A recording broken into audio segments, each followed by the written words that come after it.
Donc, c'est quoi? C'est une façon de s'alimenter qui réduit grandement les glucides. Donc, j'aime pas dire les sucres parce que le sucre, c'est un composé, un mélange de glucose et de fructose, là, le saccharose en fait. Mais mettons que les glucides, c'est l'ensemble des sucres. Mettons ça comme ça.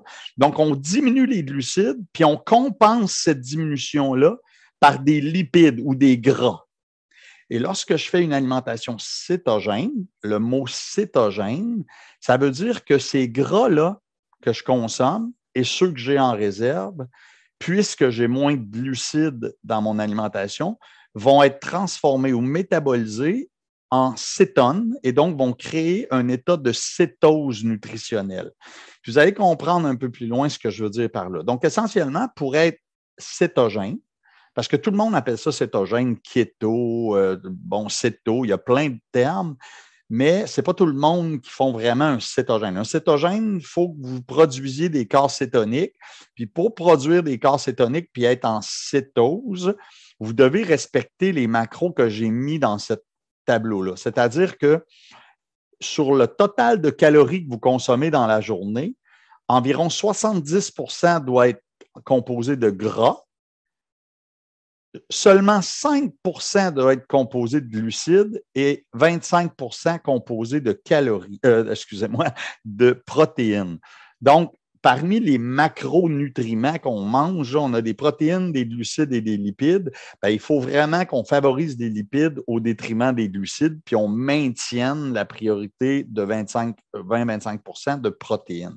Autrement dit, aujourd'hui, les gens consomment 55-60% de leurs calories en glucides et à peu près 25-30%, même des fois un peu plus en gras, mais ça a baissé, on doit être autour de 35%, puis le reste en protéines. Ce qui fait que là, si on diminue nos glucides, il faut monter nos glucides, pas nos glucides, mais il faut maintenir nos calories en montant les gras. OK? C'est vraiment ça. Et si vous atteignez 5% de vos calories en glucides, pour quelqu'un qui consomme 2500 calories par jour, je sais qu'il y a des chiffres, là, ne vous en faites pas, vous allez pouvoir le revisionner, puis je ne veux pas trop m'attarder sur les détails, mais c'est pour donner un exemple, surtout pour les gens qui comprennent bien ou qui ont déjà commencé à étudier le dossier. 2500 calories, ça veut dire en glucides, là, je prends à peu près 125 calories par jour ou autour de 30 grammes. C'est à peu près ce que je consomme moi. Pour les gens qui prennent 2000 calories par jour, ben, ils vont être beaucoup plus en bas de 20 grammes de glucides par jour. Je vous le dis, là, ce n'est pas beaucoup. Donc, pour être cétogène, là, il faut être dans ces chiffres-là, grosso modo. Ça varie d'un individu à l'autre, comme je l'ai dit tantôt, parce qu'on est tous différents les uns des autres. Donc, la pyramide du régime ou de la diète cétogène est complètement ou presque inversée de la pyramide qu'on recommande. En fait, il y a même une catégorie qu'on ne voit pas, c'est-à-dire tous les féculents ou les grains entiers, comme le pain, le blé, le riz, les pâtes alimentaires, etc. On ne les voit pas dans le régime cétogène.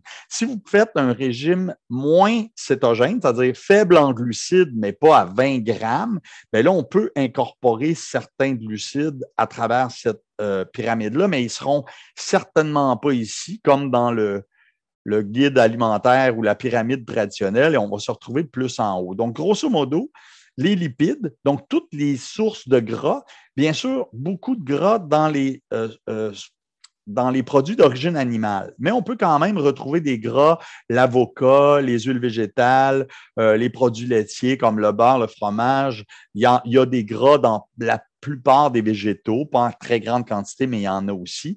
Dans les graines et les noix, je ne le vois pas dans cette pyramide-là, mais il pourrait certainement être dans ce coin-là, les graines et les noix. Et après ça, ben, on a les végétaux à aller jusqu'à la fin aux petits fruits comme la framboise, la fraise, la mûre, le bleuet, qui vont être dans le haut de la pyramide. Voyez-vous, on est comme un petit peu inversé par rapport à la réalité. Ça, c'est si on veut vraiment respecter les proportions que je vous parle dans la diète cétogène.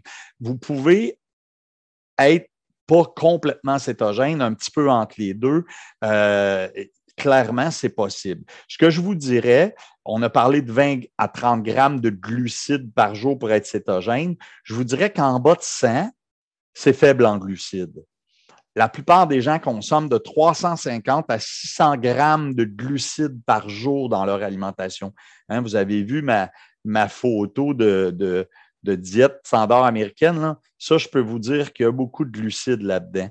Ici, pareil, même s'il y a de la viande, les pâtes alimentaires, beaucoup de glucides. Le pain ici, les frites, les friandises, les boissons gazeuses, beaucoup de glucides. C'est vraiment facile d'atteindre des 200-300 grammes de glucides par jour.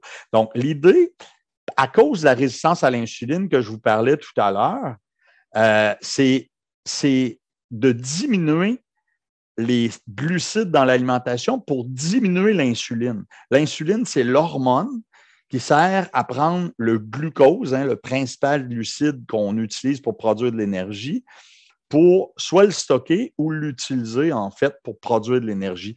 Donc, si je suis résistant à l'insuline, c'est parce que j'ai beaucoup d'insuline, j'ai toujours de l'insuline. L'insuline est omniprésente. Puis c'est omniprésente, c'est clairement parce que j'ai beaucoup de glucose dans le sang. À partir du moment où je réduis ça, ma résistance à l'insuline devrait, avec le temps, diminuer et automatiquement, tous les problèmes de santé qu'on a vus tantôt dans le tableau de l'Institut de cardiologie devraient s'améliorer.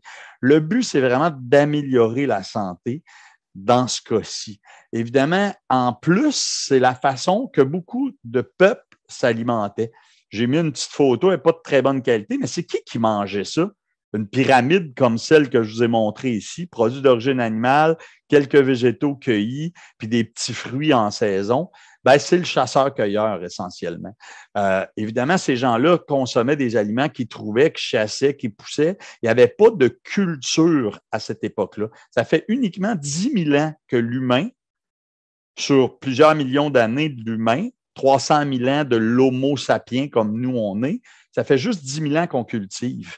Encore moins qu'on élève des animaux. Donc, clairement, l'alimentation était beaucoup basée sur la chasse et la cueillette. Et on sait de façon anthropologique que partout où l'homme arrivait, je le dis dans le sens général du mot, l'humain arrivait quand il n'y avait pas eu d'humain. Souvent, il y avait de très grands mammifères. Ça, on l'a vu aussi, on l'a vu particulièrement en Australie, où quand ils sont arrivés, il y avait des kangourous géants, il y avait des grands mammifères. Et en l'espace de peu d'années, il y a l'extinction de ces grands mammifères-là parce qu'ils n'ont pas de prédateurs ou du moins, en tout cas, sont plus difficiles à chasser, à prédater, si on veut, je dis comme ça. Et pour l'homme, c'était facile de les chasser et de les consommer. Tout ça pour vous dire que l'homme, intrinsèquement, était assez carnivore. Cela dit, il y avait aussi beaucoup de cueillettes et utilisait plein d'autres aliments qu'on retrouvait. Souvent, les gens disent « Ouais, mais ça date de tellement longtemps, c'est plus d'actualité. Je veux dire, on n'est plus là, on n'est plus à cet âge-là, on peut changer, notre système s'est adapté. » Bien sûr que pendant 10 000 ans de culture de céréales, de culture de légumineuses, tout ça, on a eu une évolution puis une adaptation. Ce qui a vraiment fait changer les choses au niveau de notre santé métabolique, c'est la transformation alimentaire, le raffinement, l'ajout de toutes sortes de choses, le sucre raffiné particulièrement. Ça, il n'y a presque aucun doute là-dessus. Sauf que on voit quand même aujourd'hui certains peuples qui continuent à manger pas mal cétogène, c'est-à-dire très peu de glucides. Les Maasai, entre autres, en Afrique, et les Esquimaux. Il n'en reste pas une tonne, on sait très bien, mais si je prends les Esquimaux, par exemple, leur consommation de glucides est pratiquement de zéro. La différence, c'est qu'ils vont manger les animaux à partir du bout du nez jusqu'au bout de la queue. Donc, ils mangent vraiment beaucoup de viande d'organes. Et chez le phoque, le cerf, le lapin, peu importe où, il y a quand même, ces animaux-là ont consommé des végétaux. Donc, ils ont les vitamines hydrosolubles. Ils vont quand même avoir des apports en substances végétales minimes, mais quand même présentes.